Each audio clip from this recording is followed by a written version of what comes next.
guys, welcome back to my channel. In today's video, I'm going to be sharing with you guys 5 things that you can do now to get ready for 2019. Alright, so this video is episode 1 in a series that I'm starting here on my channel that I'm calling Boss and Conquer, which is all about being the boss of every facet of your life and conquering every step of the way. So I'll be covering topics like personal development, social media, content planning, anything digital media, anything that will help you. So you guys let me know in the comments what type of videos that you would like to see. But yeah, this is episode 1 and this is all about 5 things that you can do now to get ready for 2019. So here we are. It's damn near the end of December, and now is the time when people tend to reflect on the past year, what they've accomplished, what they haven't accomplished. A lot of us like to come up with New Year's resolutions that we start on January 1st, but I personally believe that you don't have to wait until January 1st, 2019 to get started on anything. I truly believe that you can do what you can with what you have right now. So my very first tip is to stop the negative talk.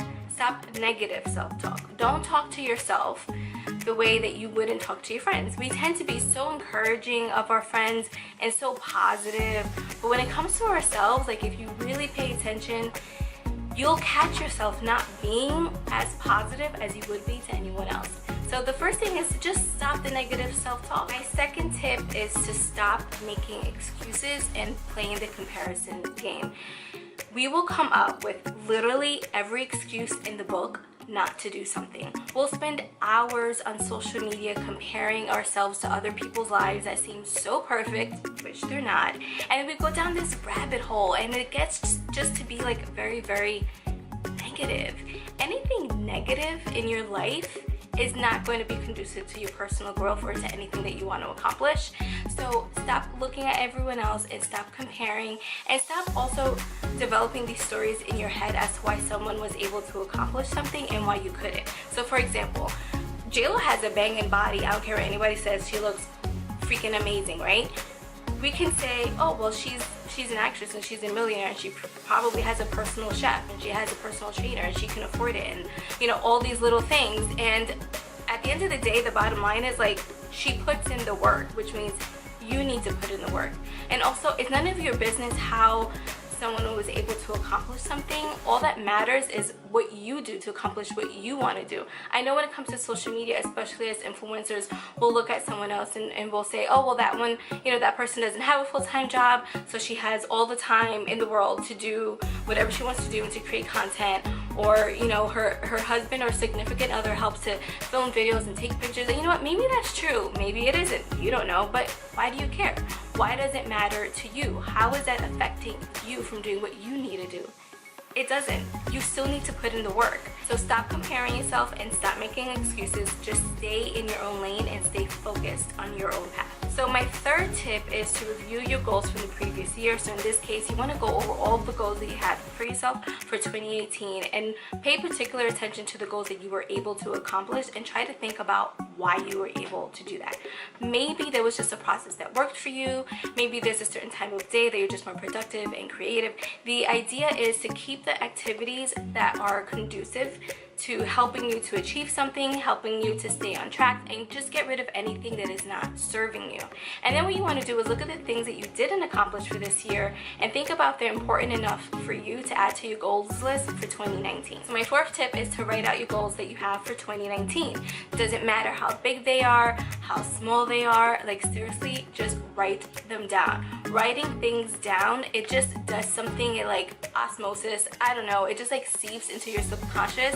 And when you write things down, it's like you're putting it out there into the universe. So you can categorize your goals if you want, like fitness, career, relationships, travel, etc. But you really don't need to go crazy with this. The idea is just to like take the time, sit down, put pen to paper and just write out anything that you envision for yourself. Just write it down. So every year I love getting a new planner, and this is a planner that I had for 2018. These are things that I wrote down, and I did break it out into categories. I put people, meaning like relationships, my acting career, my physical activities, fitness basically, and health, and then YouTube. And I just wrote out it wasn't necessarily goals like, oh, I want to get to like 50,000 subscribers. Hello, it's gonna take me forever to get there. But you know, under relationships, I put that I wanted to spend time with people in my life that are reciprocal and that are goal oriented and that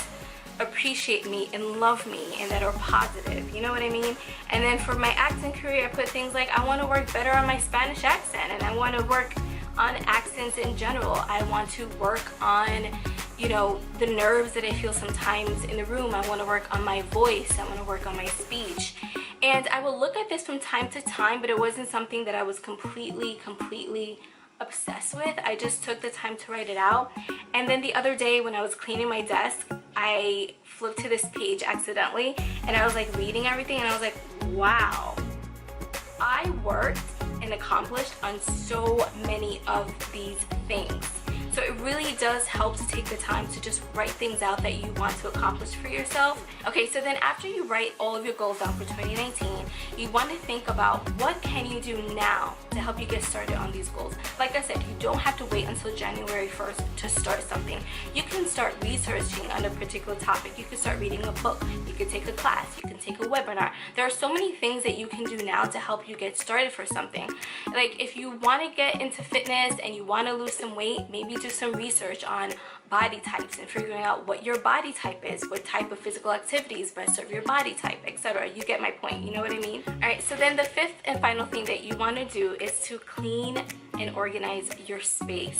I don't know about you guys, but if my area is a mess, like I can't focus, I'm not productive, I'm not creative. So whatever it is that you need to do, if you know, make your bed, clean your kitchen, vacuum, just tidy up your space, get rid of unnecessary papers. For me, it's my desk. This is where I work. This is where, you know, everything gets done. So I like for my desk to be very clean. I like for things to be in their place. I like for everything to be really organized. You want to have a system in place because it's great to have goals, but if you don't have a system in place to help you accomplish that, it's just gonna make it a little bit more harder. So like I said, for me, I personally love planners. They really do help me to stay on track. I also have like a ton of notebooks that I use for different things. But you just want to find a system that works for you and anything that's going to help you to be more organized so you can be really clear and focused on all the things that you need to do. Okay, so those are 5 very simple and easy things that you can start now to help you be more productive and goal focused for 2019. Thank you guys so much for watching. Let me know what you want to see in this series and I'll be sure to like add it to my list that I have going on. In the next video, I'm going to get a little bit more in detail when it comes to organization and planners and different things that I like to use to help me stay organized on all my different projects that I give myself for YouTube and for acting and writing and all of that stuff, and maybe will help inspire you. So make sure that you guys are subscribed and turn on your post notifications so that you never miss an upload, especially in this series. I really hope that you guys like this video. I hope that this is the type of topics that you guys will enjoy. I was a little nervous about creating this series because I wasn't sure how it was going to be received, but I know this is something that I really like to watch, that I like to talk about. Again, thank you guys so much for watching, and I'll catch you guys in the next one. Bye.